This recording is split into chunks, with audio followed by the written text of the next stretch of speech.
हम अष्टांग योग की जब बात करते हैं, जिसको महर्षि पतंजलि ने इस संसार से परिचित कराया। महर्षि पतंजलि ने योग को सूत्रों में पिरोया। उन्होंने कहा, योगश्चित्त वृत्ति निरोधः, यानी मन की चंचलता का अंत ही योग है।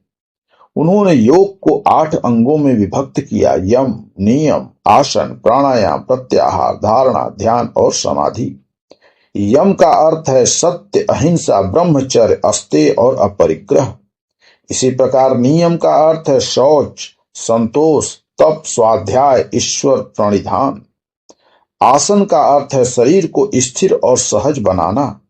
प्राणायाम श्वासों का विज्ञान है, यानी श्वास को लेने, छोड़ने इत्यादि का विज्ञान है। प्रत्याहार इंद्रियों को भीतर की ओर मोड़ना, यानी बाह्य संसार से उनको अलग करना।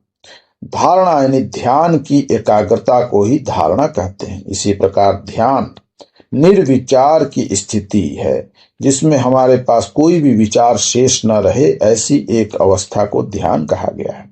समाधि आत्मा का जब हमको परमात्मा में लय करते हैं, तो इसी अवस्था को समाधि कहते हैं। तो यह अष्टांग योग केवल शरीर को संवारने की विधि नहीं है, बल्कि यह आत्मा को मुक्त करने का भी एक मार्ग है।